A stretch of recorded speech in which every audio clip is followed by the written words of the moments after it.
Welcome back to New Day right here on TV3, and it is time for our lifestyle topic, of course proudly brought to you by Lipton Tea, inspiration flowing from nature. Now we're going to be having a discussion on sex on a first date. Just want to let viewers know, especially parents, that this is a discussion of an adult nature, so viewer discretion is advised. Now you just saw in that video there, obviously culturally, sex in Ghana is something that most people try not to do it before marriage. However, we know that people are not always following the so-called rules. So sex on the first date, is it right to do so, or is it wrong? And also, are there advantages or disadvantages?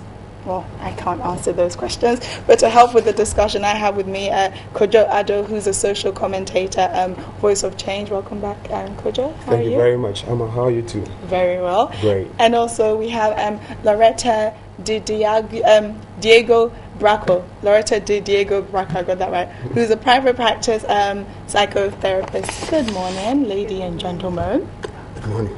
Okay, so before, obviously, we just came back on air. We were just having this discussion that culturally in Ghana, sex, even before marriage, is very frowned upon.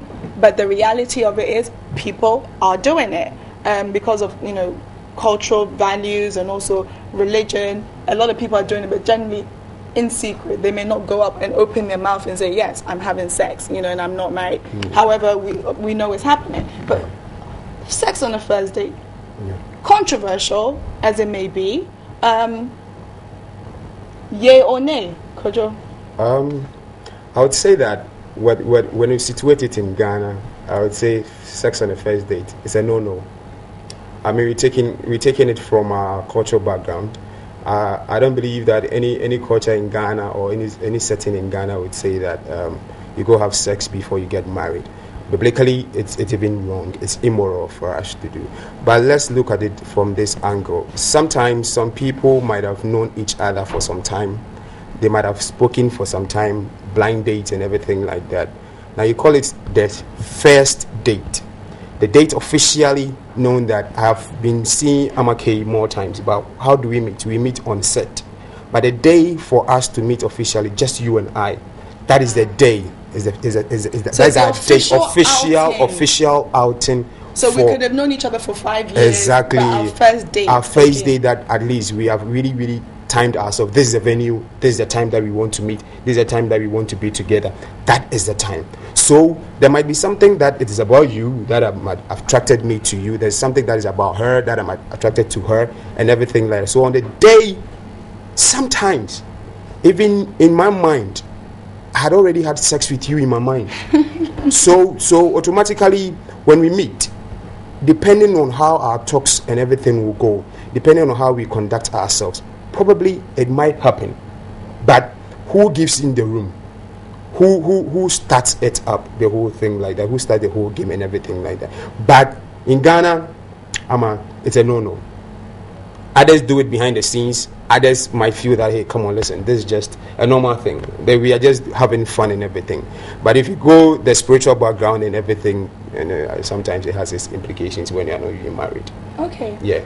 Loretta, let me ask you. I mean, one of my guy friends, I think we had this conversation once with a bunch of males and females, and one of my guy friends says, well, what's the point? If I wait 3 months, if I wait 6 months, if I wait 1 year, it's inevitable. We're going to do it anyway. So what's the point?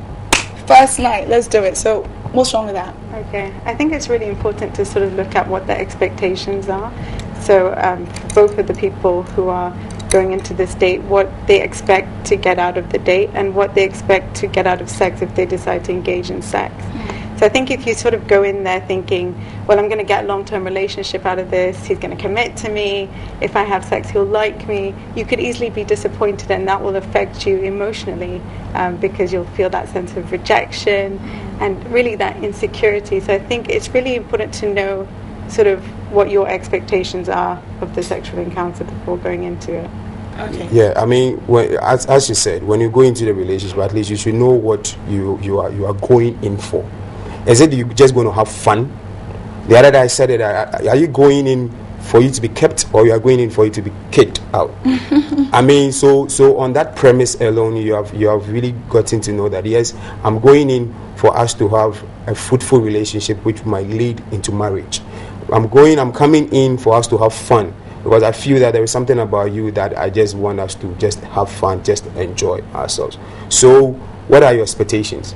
Now, you could go in and just do it, but you might regret it, because I might have felt that we have not spoken about it very well, extensively. So I will feel that, hey, listen, it's something that we just did. Don't forget that sex is so intimate. It seals everything up. It's like when a fetish priest is calling for the blood of any animal, he says that when you come with a human being's blood, this means that you are finalizing everything that you want, you can get it. But sex, at least between two people, sex is what binds the two of them together. So immediately you go into it, it means that you have committed yourself. But one might feel that, no, I don't want that serious commitment. I just want to have fun. One might feel that I want that serious commitment, and that is when the disappointment comes in here. You want it to be serious. I don't want it to be serious. Then you feel that, now I feel so rejected. I feel so used. And that is in quotes, especially, I'm not being so stereotypical, but especially that is what most ladies would say. At least when it really happens, that is what the ladies will say. You have used me. But did you really talk about it? Did you really have a talk that, yes, I want us to go into this, and this is what I want us to be? It means that you didn't even have any discussion about it. It just happened. You might take it serious. The guy might feel that, hey, listen, it's just for fun. That is all. Physical act. It's just a physical act, and that is all. You just go like that. Okay, I want to look at some of the throwback when when sex on the first date happens, especially say amongst young people. As a woman, maybe you're in school or you're, whatever. You go out with one of the guys, have sex. Next day he goes around, I had her on the first night. And it's usually the woman that's is or the female that's at the brunt of any negativity. If a guy has sex with 5-10 women on a first date, it's more acceptable. He's macho, he's the guy. But if as a female you allow yourself to do that, then you're seen in a negative sense. With that, I guess what I'm trying to ask is it detrimental as a woman if you choose to engage in this, knowing the kind of culture that we have? Right. I think it's very important to know the sort of culture you're in, as well as looking at your sort of morals. What have you been? What kind of belief system have you been raised in? If you're a Christian, a Muslim, all these things sort of factor in because they become part of your identity. And so I think it's important to know what you're willing to compromise or what you're willing to do, because otherwise it creates sort of dissonance within you, where you've done something that doesn't go along with how you feel you should behave. So I think that's really important. And in terms of people going out and saying things about you, I think as a woman, and especially in the society, you have to sort of think through what are going to be the consequences of my actions. If I engage in this, what is going to be the result? Yeah. Okay. There's this aspect also where some people just think it's just a bit of fun. So if you're somebody you clearly know, I'm just having a bit of fun, and you don't have any expectations, is that good reason? Yeah, I mean, as I said, you need to know yourself. Mm-hmm. You need to know who you are engaged in. You need to know your priorities. Is it something that I really want? Everything you do, you know that there are dire consequences about it. Are you ready for the consequences? Are you ready for the outcome of this whole issue like that? Are you ready that you know this guy is a known personality on campus, right? And you know that he goes out with numerous ladies. But you feel that because of his popularity, that is why you want to associate yourself with him. And you feel that you giving in on the first date will cement everything for you. Hey lady, I mean, he's gone out with so many people. He has done whatever he wants to do with so many people. But you know that he has friends. At the end of the day, he will go sit down and then discuss you with those friends like that. Especially, what I'm saying is especially because when some ladies feel that I have built some kind of defensive mechanism around me that no guy can penetrate through. But he goes round, he gets you on the first date, and then bam, whatever will happen. Don't forget that now he feels that I have broken through your ranks. So I need to tell a friend of mine, now listen, this girl working on campus, she feels she is who she is. But Charlie, on our first date, we had whatever we had to do. It means that he feels that he's gotten a title. You, the lady, are you ready for that? And even you, the guy, what kind of brand, what kind of identity are you leaving behind? You feel that every lady you go in, one day you can go back and you can come back again. People will associate you with, they'll point fingers at you and say, this is the guy who is into this. This is the lady who gave in for this guy. Are you ready for the consequences at all? You ask yourself that. And sometimes I've known people who have kind of gone into a different world because they trusted one person and said that I'm going out with this person, I want to do this with this person. And then the first day it happened, and then because of that they don't even want to have anything to do with men, or they don't even have anything to do with women. It has an effect on individuals, psychological effect. Socially, people are going to tag you as well too, and that is what is going to happen to you. Okay, well, as a psychotherapist, exactly. Let me ask you, what some of the psychological effects that it can have on you, especially in similar situations like you just stated? Well, I think it's important to think about how you perceive sex and what it means for you going into that sort of situation. If you are feeling like you're under pressure, whether it's because you're more advanced in years, so you feel like people expect you to have experience, or you're younger, so you feel like everybody's doing it, or social media in general, everything is giving you this message that you should be engaging in sex, right? And also just feeling that pressure from the man sometimes, I think, can be tough, or maybe even vice versa. So I think that's sort of an important thing to take into consideration, the pressure aspect, and what you're sort of, if you're doing it to compensate for something else, you're not feeling confident, and so you're doing it because you're insecure. Well, if he doesn't call you back, or she doesn't call you back, and you've done that, you're going to feel even worse. So it's just going to reinforce those feelings of insecurity that you started out with. So I think it's really important to sort of take into consideration your emotions and your way of perceiving sex and how that's going to impact you. Okay. Yeah, you see, even in parts of Ghana now, when you go to certain parts of Ghana, it says that if you have sex before you get married, sometimes society will tag you in a way. Let's go to the Krobo land, for instance. I mean, they go through their puberty rights, the depot and everything like that. You shouldn't have sex. You should still remain a virgin. Now, ask yourself, if you have trusted someone so much so that at least you've been able to go out with a person, and then on first date, it happens like that. And then here you are, you need to go through the rites. And they have a way of testing if indeed you are still a virgin. If you are not, society, when society tags you, it's very difficult to untag yourself. It's not like Facebook, somebody tags you, you can go and untag yourself. When society tags you, it follows you forever and everything. So you should look at it in that way, whether you are ready for it. Psychologically, as she thought, some people are so depressed. Some people go so depressed and go like, they will lose trust. It's going to be difficult for people to build the trust that they're going to have, and it's going to have a rippling effect in their future relationships as well too. Okay, I know one couple, and they, they actually had sex on the first day. They're actually married. But funny enough, it's not something they would tell a lot of people. Yeah. I actually think even when they got married, they told their pastor they hadn't done it. But and one of the things, like they said they didn't plan for it to happen. It just did.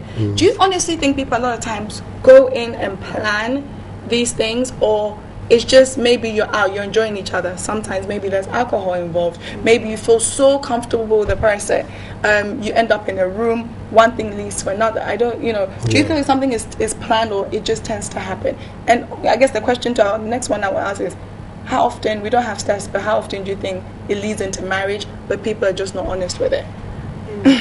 In terms of how often it leads into marriage, I have no clue. We don't. None of us do. I doubt anybody would be honest. Yeah, I don't know. And if we did give out those statistics, maybe people would be in a rush to go have. No. But no, I. Just the planning of it. You think a lot of people go in thinking, okay, I want to do this, or it happens based on the environment and having fun of the night, should I say?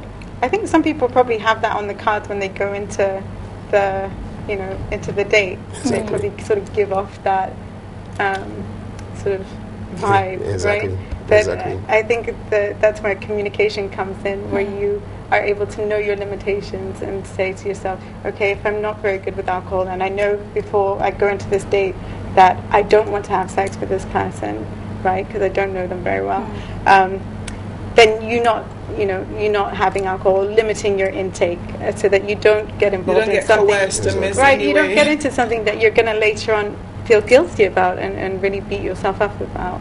So I think it's really important, even if it ends up being a spontaneous thing, that you know prior what your limitations are, because then you can cut things off at a point where you don't feel comfortable anymore. Yeah. Just also, lastly, why do you think people are usually not forthcoming with this kind of information? Because I really would love to see how many people have done it. Because I come on, I think, let's be honest, it's happened. Yeah. But it's just as if someone's going into marriage lying to the pastor that they haven't done it. Because you see, society frowns on it. Anything that society frowns on it, at least you wouldn't be proud to come out and say that, yes, I've done it. You get me? Even if it's a requirement that before you get into the institution of marriage, you need not to do that. Most people have broken that law, and they've asked for forgiveness, and I know good Lord has forgiven them actually. But yet they keep exactly asking for forgiveness. Exactly, they keep asking for forgiveness and everything. Like, so you ask yourself, how many people are forthcoming? Nobody will beat his chest and say that, yet I had sex with my partner on the first date. Well, men probably would. Men would do that. But even men would do that. Even so, not so much so if they're not honest with their, if that's their wife, they're not going to expose her like that. Exactly. I mean, that is what I'm saying. So men will do that if especially they feel that you were a challenge to them. You get what I mean? You were a challenge. Now, Amaki Abebre said, it's a challenge to me. So immediately I feel that I go do it with her. Now I have a title on me. That's Kojo. Now I got her. You see, that is when it goes like that. Now we're talking about whether it is really planned or not. Sometimes people will be blind dating for a while. They might be talking on the phone. They might be Facebook, Twitter, Skyping, and everything. Probably I might have seen a picture of you, beautiful lady, with physique, nice one there. Then I start planning. Really, when I get this lady, this I'm going to do it. Already, in my mind's eye, I've had sex with you. That is it. So immediately we meet. Listen, I know. I'm just going to actualize and make it a reality. So I know how you look like. Probably you were in a bikini when you sent those pictures to me. Maybe the guy has 6 packs. Unlike me, I have 1 pack actually. Then you'll be Skyping. You see the guy's 6-pack and you go fantasizing about the 6 packs and everything. You go like, come on, man, I wish I could have this guy by my side. On the first date, official date. Okay, I'm out of time on this, but essentially, if people, this modern day dating where they're dating through Skype and they might do that for 6 months. So that first actual date technically may not be a first date. It wouldn't be, but as I said, it's an official date. If it's an official time that the two of you are going to meet together, all alone. But proud to that, you might have been speaking, you might be seeing each other's picture, you might be doing everything like that. But that day is for us, me and you, in a room, all alone, or outing. From there, we go sit somewhere, we have a chat to ourselves. As to how it happens, communication. Am I touching you? Am I touching your sexual senses and everything like that? That is when I will lead you into it. Who takes the lead? And who does the response? Who gives in for it? Sometimes it really happens like that. Okay, but in an ideal situation, do not enter into any kind of sexuality unless you're fully ready for it, first date or not. I want to say thank you to Loretta and also to Kojo. Thank you guys very much. Yeah. Okay, well, there you have it. Sex on the first date, yay or nay? I'll leave you to make up your own mind. Anywho, until next time, I want to say thank you guys. And this is, of course, our lifestyle segment, proudly brought to you by Lipton Tea, inspiration flowing from nature. Don't go anywhere because we have more coming.